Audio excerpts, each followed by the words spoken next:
Hello বন্ধুগণ, আশা করি আপনারা সবাই খুব ভালো আছেন।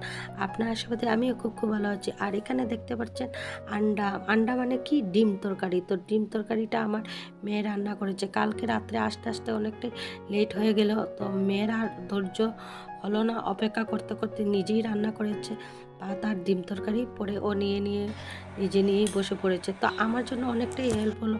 এই দেখেন, সকাল সকাল আজকে আমিও ভাত নিয়ে বসে পড়লাম, কেননা আমার রান্না করতে লেগেছে না। ডিম তরকারি ছিল, আর কালকে একটু অল্প ডাল ছিল, অল্প মাছ কুড়ুয়া ছিল, আর সঙ্গে ভাজি ছিল।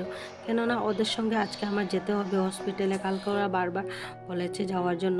তো এতদিন গিয়েছি, আর আজকে না গেলে কীরকম হয়, ওরাও খারাপ পেতে পারে। তার জন্য আমি বললাম ঠিক আছে।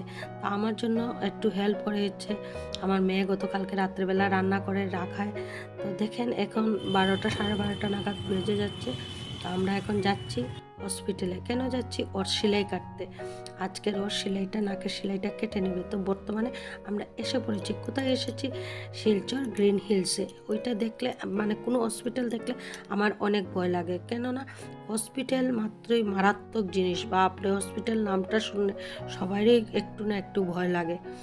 সব ক্ষেত্রে, পয়সার ক্ষেত্রে হোক আর মানে নিজের শরীরের ক্ষেত্রে হোক, সব রকম ভয় লাগে। আমি ভাবো সবসময় ভগবানের কাছে প্রে করি, যেরকম চলতে আছি এইরকমই যেন চলে যাই বাবা, হসপিটালে যেন না আসতে লাগে।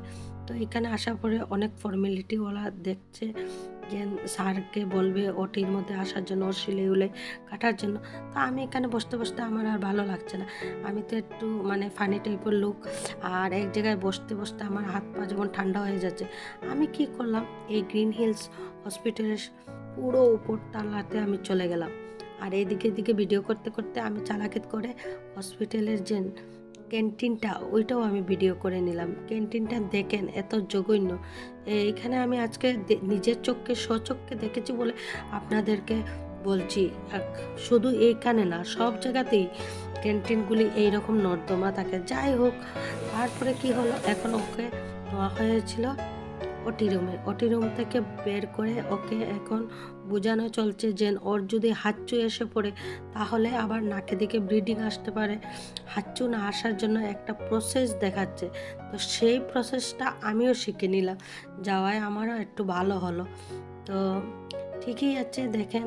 আর আবার ডক্টরে বলেছে, মানে ডক্টর না, ওরাও বলে দিয়েছে ডক্টরকে মানে 8 দিন পরে, না হলে 10 দিন পরে আবার দেখানোর জন্য।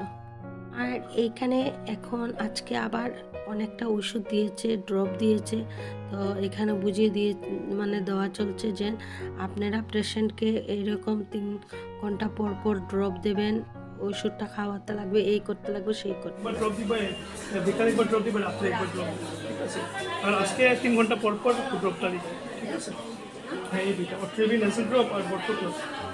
এই দুটো দিতাম আজকে 3 দিন 3 ঘন্টা পর পর। হ্যাঁ, আর সাইনোলটা ঠিক আছে? 3 বার সকাল বিকাল রাত্রে। আমার নাম্বারটা রাখি, কিছু অসুবিধা হলে পরে আপনার ফোন করবেন। ওদেরকে ছেড়ে আমি চলে যাচ্ছি ঘরে। অনেক লেট হয়ে গেল, না হলে এখন 3:30 নাগাদ বাজছে যাওয়ার সময়। যখন গিয়েছিলাম তখন না হলে 12টা বেজেছিল, 12:30। এখন 3:30। অনেকক্ষণ ছিলাম, আর এতদিন ওদের সঙ্গে ছিলাম। আজকে ওকে নাকের যে সেলাইটা কেটে দিয়েছে, আর যা কিছু ফর্মালিটি বুঝিয়ে দিল। আরও কিছুদিন এখানে থাকতে লাগবে, 10-15 দিন। 10 দিন পরে বলছে ডাক্তারে আবার এখানে গিয়ে দেখাতে লাগবে ওকে নাকের সিচুয়েশনটা কি। আর এমনি আজকেও ড্রপ দিয়েছে, ওষুধপত্র অনেকটাই দিয়েছে। তো ঠিক আছে বন্ধুগণ। তো বন্ধুগণ, আমার ভিডিওটা যদি আপনারা ভালো লাগে, লাইক কমেন্ট শেয়ার সাবস্ক্রাইব করতে মোটেই ভুলবেন না।